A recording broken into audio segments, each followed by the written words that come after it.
Alright, Shalom, Shalom. I want to give our praise to the Yahweh by Shem Yahweh Shai. Double honor to the elders and apostles of GMS, all the brothers doing the work, the 144,000 hopeful elect. And tonight, we're going to go into a real quick video on three Edomites, aka Esav, talking about end times prophecy. And first, we're going to go here because they don't know anything about the Bible. You know, Esau, he think he know everything, but don't know nothing. All right, let's go here. Psalms 58 and start at 1. Do you indeed speak righteously, you silent ones? Do you judge uprightly, you sons of men? No, in heart you work wickedness. You weigh out the violence of your hands in the earth. The wicked are estranged from the womb. They go astray as soon as they are born, speaking lies.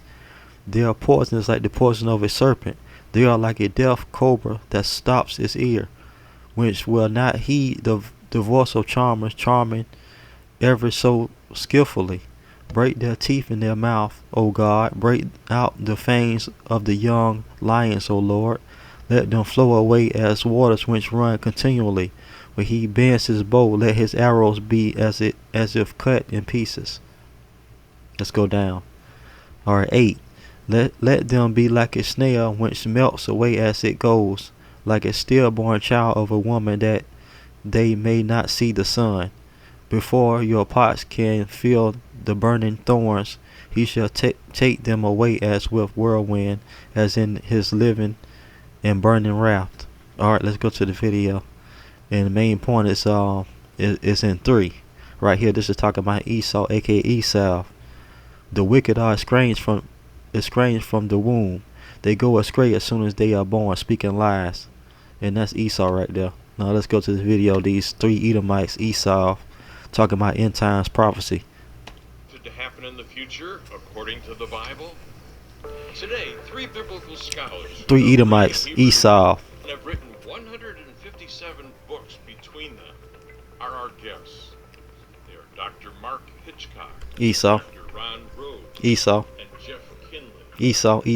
It is interesting that in the polls of the Pew Research Center, they show that 4 in 10 Americans believe we are living in the last days. Further, they found out that 70% of evangelical Christians believe Christ could return during their lifetime. Where does the Bible talk about these things? Today, you will find out on this special edition of the John Inkerberg Show.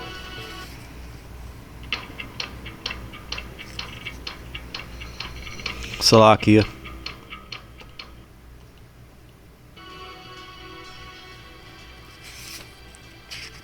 Welcome to our program. I'm John Inkerberg, and we're talking about, do you think that America's in decline? Do you think that we're coming to the end of America, as one of our scholars on the stage is saying? I've got 3 men that are scholars that have written between the 3 of them 157 fantastic. And side note, they are not scholars. They know nothing about the Bible. They don't know who the Lord's people are, which is all the so-called black people, the Hispanics and Native Americans. They believe the Lord's people are the Jewish people that's over there in Israel right now. They think that's the people of the Lord, which is the people of the Lord are scattered to the 4 corners of the earth, which it says in the scriptures, per the scriptures. Fantastic books. And we're going to be talking about this whole question of what, I found in the Pew Research Center, they said that over something like 47% of Americans believe we're living in the last days. This is all people, not just people that go to church. This is all Americans. Why do they believe that? And then I want to apply this to our nation. Do you think that America is declining enough that God's judgment ought to come? It is going to come. And it's going to come per the nuclear weapons that's going to be fired here in America, aka Babylon. That's coming soon, real soon. The nukes are coming. You can count on that, Esau. 3 of our men on stage say we've long passed that point. Our 3 guests on the stage are Dr. Mark Hitchcock, Jeff Kinley, and Dr. Ron Rhodes. And in Jeff's book, he writes this little paragraph that I thought was very interesting. Will get us into the topic. I'm asking you these questions too. Do you find yourself wondering how long we have before our country collapses? Has that ever struck your mind? Have you felt the moral ground beneath you eroding away what's left of our national character and identity? Some of you are parents going to school. You're saying to the teachers, I don't like what you're teaching our kid. You're getting arrested. And so what do you think about that?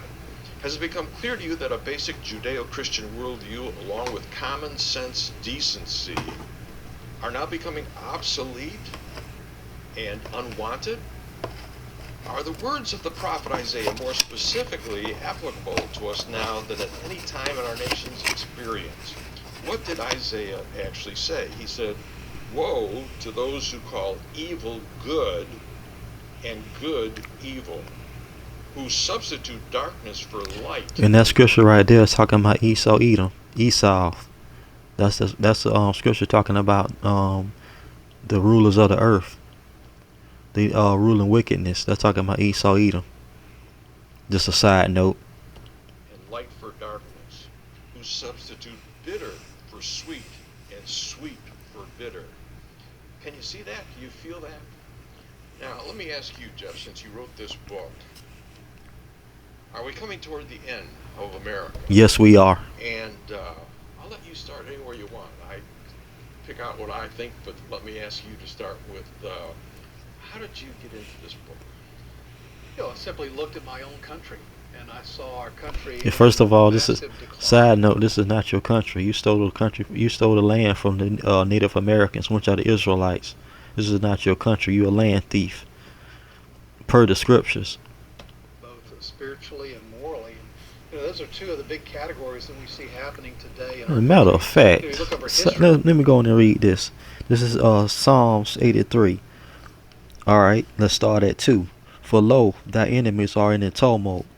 Those who hate thee have raised their heads. They lay crafty plans against thy people, which are the people of Israelites, the Native Americans, Hispanics, and the so-called black people. All right, they lay crafty plans against thy people. They consult together against thy protected ones. They say, come, let us wipe them out as a nation. And that's what they did to the so-called black people. Most of our people don't even know that they Israelites. Let the name of Israel be remembered no more. And that's what's going on today. Like I said, 2/3 of our people don't even know they Israelites. 5. Yea, they conspire with one accord against thee. They make a covenant. The tents of Edom. Okay, the tents of Edom. Alright, you can see the tents of Edom right here. Alright. The Ishmaelites, Moab, and the Hagarites, Gebal and Hammon and Amalek. Amalek, and that's basically Esau again. Philistia with the inhabitants of Tyre. Assyria also has joined them. They are the strong arm of the children of Lot. All right, let's continue with the video. Just wanted to read that real quick. Want to clarify some things. You see that countries are conquered for various reasons, but you also see from a biblical standpoint, John, that many countries suffer their demise because of the way they treated Israel, based on God's promise to Abraham in Genesis 12:3. I will bless those who bless you. I will curse those who curse you. And that goes into the real Israelites, which is scattered to the four corners of the earth, the so-called black people, Hispanics, and Native Americans. So he is right on that, but he's not talking. He's not saying it in a way of talking about the real Israelites. He's talking about the ones that's in the land thieves over there right now, the Jewish people, Amalek. That's who he's talking about. But the real Israelites are scattered to the four corners of the earth. Well, what about other nations and their relationship with God? Is there any sort of agreement that God has with them? And I think under just a sense of common grace and common decency and the morals that God has revealed to all man, that there is a responsibility that every nation has before God. But specifically in our country, I think there are two basic ways we're seeing America here. First is the decline spiritually. Right now we're at some of the lowest levels of church attendance. And praise Yahweh B'Shem Yahweh Shah for that. People are finally getting out of them dumb churches that teach lies per the scriptures. So that's a huge blessing from Yahweh. history.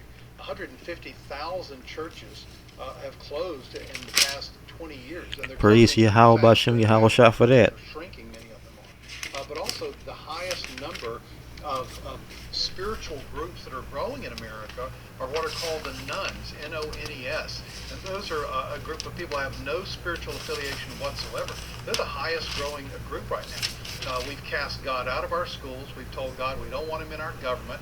We don't want him in our marketplace. We don't want him in entertainment. We don't want him in our education system. And basically, it's mirroring, John, exactly what Romans chapter 1 says, where it says, after looking at creation, it says, for even though they knew God, they did not honor him as God or give thanks, but they became futile in their speculations, and their foolish heart was darkened. So what we see here is a spiritual principle that when we reject the basic idea of God as creator, God says, I will dim the lights on your understanding of reality, of humanity, of origins, of sexuality. And it follows with the decline morally and the decay morally. And so what do we see in our country, John? We see a sexual revolution that has led to a homosexual revolution. Now there's confusion about gender. Side note, per Esav, that was his whole plan. His whole plan of wickedness. You know, the basis of men is Esau. So they come up with all this mess right here. That's all they plans. The elites came up with all that confusion and wickedness. The earth is given to the hands of the wicked, per the scriptures say. Let's continue.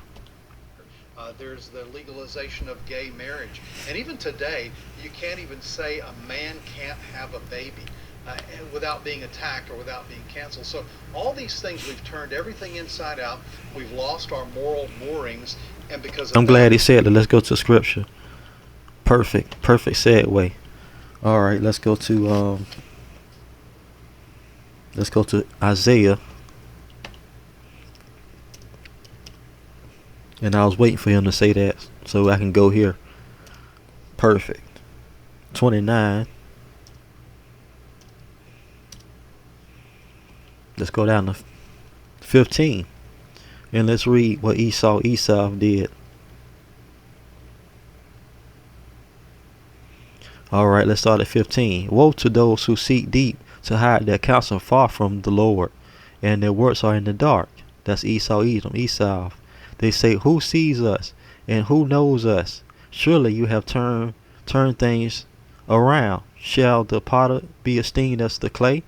For shall the thing made say of him who made it, he did not make me? Or shall the thing formed say of him who formed it, he has no understanding? And let's go to the NLT on this. Alright. What sorrow awaits those who try to hide their plans from the Lord, who do their evil deeds in the dark. The Lord can't see us, they say. He doesn't know what's going on. How foolish can you be? He is the potter, and he is certainly greater than you, the clay. Should the created thing say of one who made it, he didn't make me? Does a jar ever say, the potter who made me is stupid?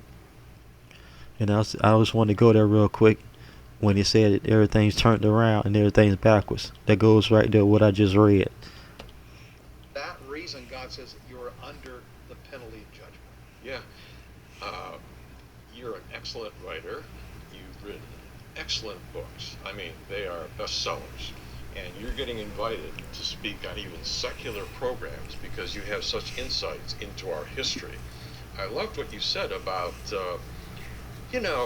people say, well, we were a Christian nation. Well, we've never been a Christian nation in the sense of what those words actually mean. We've been influenced greatly by biblical information. And in the Declaration of Independence, we actually talk about God 5 times. And in the Constitution, we have the moral principles of biblical Christianity there, even from people that weren't Christians. Talk a little bit about that. Yeah, the Judeo-Christian ethic is in our DNA.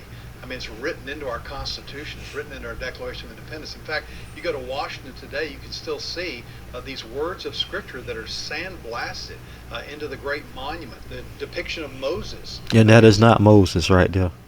That is not how Moses looked. He was not a so-called white man. So that's another Esav lie. This is not Moses. This is what their depiction of Moses would be as a white man. So let's continue. is in the Supreme Court. You see this all throughout. We have "In God We Trust" on our money. Yeah, talk about the Jefferson Memorial. Yeah, absolutely. Jefferson Memorial has inscriptions of Scripture and sayings, of godly sayings all throughout it, and yet people overlook these things today because we become more of a secular nation. And so, again, not just with the church attendance, but even those within church today. Talk about secularization in the church. George Barna did a study not long ago. He determined that only 18% of professing Christians read their Bibles every day, or every week rather. 14% read their Bibles every day. And John, during the COVID pandemic, he did another study. He found that 14% dropped to 9%. So we know that non-Christians are not reading the Bible. Christians apparently are not even reading the Bible as well. So that's a little bit of the spiritual state that we're in. So we've drifted far from the original foundations upon which our country was founded. When you hear that, Mark, what does it say when here you're a pastor, you're an adjunct professor at a theological seminary, you're PhD, you were an attorney that worked in the criminal division of the court for 13 years, so you got your law degree. Okay, when you put all that together, what you've seen in the past, what you've seen in court, now you are the pastor of 2,700 people in your church every Sunday. What comes to your mind as you hear Jeff talking? Well, And it's funny, they showed that. Let's go back. You got all them people in there, and they don't even know the truth, who the real Israelites are. So they in the church for no reason, I guess to be seen. All them people in there don't even know who the Israelites are. Even that little baby right there don't know who the real Israelites are. They in there wasting their time. Big waste of time for Esav to be in church. 2,700 people in your church every Sunday. What comes to your mind as you hear Jeff talk? Well, we often hear people say, when's God going to judge America for what's happening? But I think the Bible would actually say, the passage Jeff just quoted, that God is already judging America. There's different. Yes, and the final judgment gonna be nuclear destruction, and He is judging America now, with everything falling apart and everything so high. So He is right on that. The Lord is judging America right now, but the great judgment gonna be the nuclear destruction that's coming pretty soon. Of God's wrath. We talked in the last program about God's wrath in the book of Revelation. That's kind of God's direct wrath that He pours out, like at Sodom and Gomorrah, like with the flood. But there's also God's wrath in the end times that we talked about on our last program. There's eternal wrath. But there's also what's called the abandonment wrath of God, where God abandons people and turns them over. Yeah, that's like He did Esau. As soon as he was born. Jacob I love, Esau I hate. So as soon as you were born, you was hated by the Lord Yahweh. To their own sin. And if you read Romans 1 and what's happening in our country, it's not saying when those things happen, God will judge you. It's saying when you see those things happening, it's a sign that God already is judging you. So we're already seeing the fruit here of God's judgment in our own nation today. So it's not a matter of will God judge us. Now, this abandonment wrath of God, where He kind of takes His hands off, is often followed then by His direct wrath. Yep. So Esau is right about that. This point right here, he's correct on. Like I said before, with the decline of America, then the final judgment, like you said, the direct wrath of God, Yahweh, that's the nuclear destruction. So He is right on that. How far we are from the direct wrath of God, I don't know. Oh, that's coming pretty soon. Abandonment stage, and we see it. It's just increasing exponentially. It's mushrooming in our country today, as we see lawlessness in the streets. We see the things that are happening in our schools today. We see the sexual ethics in our country that basically are non-existent. The transgenderism, all of these things, and it's all a satanic attack against the very core of humanity. Yeah. And we don't even know what a man or a woman is anymore, and it's Satan's attack on the very core of the crown of God's creation, which are humans who are made in the image of God. Yeah. Now you've written With that, this will be part 1, and I want to go here before I end the video. Let's go to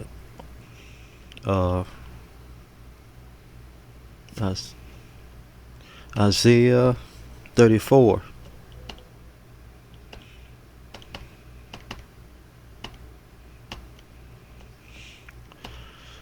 All right, let's go to Isaiah 34.